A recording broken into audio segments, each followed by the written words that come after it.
अथर्ववेद की महिमा में है अणु परमाणु सार। अथर्ववेद की महिमा में है अणु परमाणु सार। और सिखाए कैसे करना जीवाणु संधान। और सिखाए कैसे करना जीवाणु संधान। अथर्ववेद की महिमा में है अणु परमाणु सार। शांत हो तन मन शांत भूमि हो शांत रहे संसार।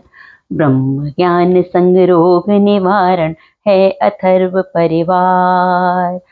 ब्रह्म ज्ञान संग रोग निवारण है अथर्व परिवार।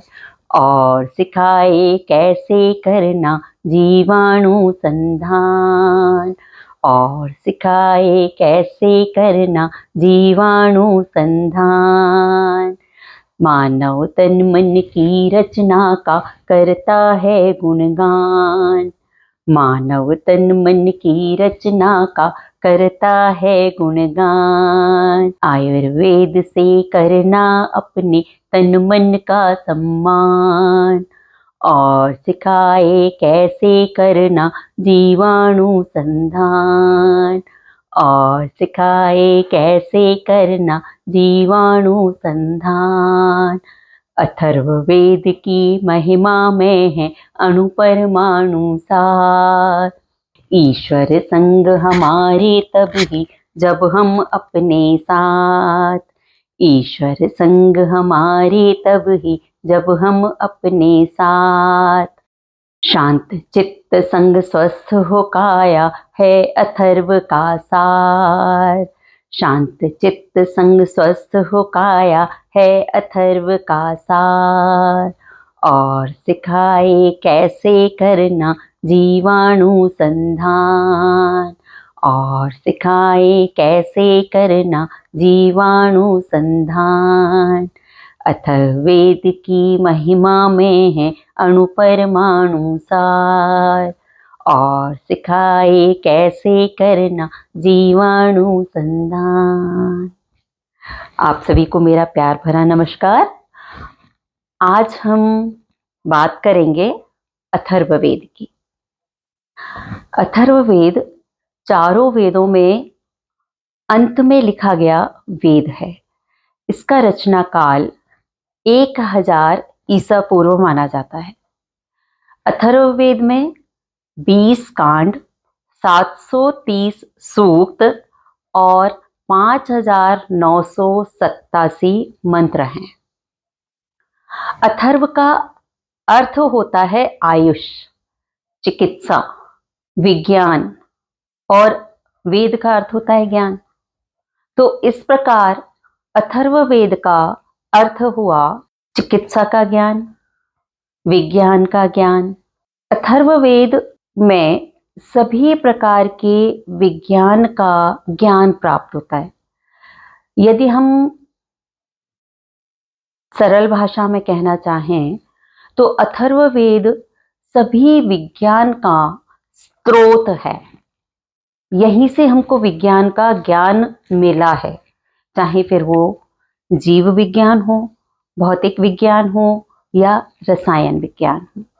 इसके अंतर्गत मानव संरचना का ज्ञान प्राप्त होता है। और केवल संरचना ही नहीं, उसमें उत्पन्न होने वाले विकार और फिर उनकी चिकित्सा, इसका भी ज्ञान हमको अथर्ववेद से ही प्राप्त होता है। अथर्ववेद में अणु परमाणु संरचना, इसका भी ज्ञान प्राप्त होता है, जिसकी आज हम बात करते हैं। ये सारे अणु परमाणु, ये सारा ज्ञान जो है, ये हमारे ऋषि मुनियों के पास पूर्व में ही था और वहीं से सब लोगों को प्राप्त हुआ है। जब हम अपने पुराने शास्त्र और ग्रंथ पढ़ते हैं तो हम देखते हैं कि जब भी कभी युद्ध हुआ तो आत्मरक्षा के लिए जो तीरों का प्रयोग किया गया, जिन वाणों का प्रयोग किया गया विभिन्न प्रकार के, कि वाण से वर्षा कर दी गई, वाणों से आंधी चालू कर दी गई या अग्नि वर्षा शुरू हो गई, और यदि दूसरी तरफ से विपक्ष से ये सब तीर चलाए गए हैं तो फिर उनको शांत करने के लिए तीर चलाए गए। तो ये सब क्या है?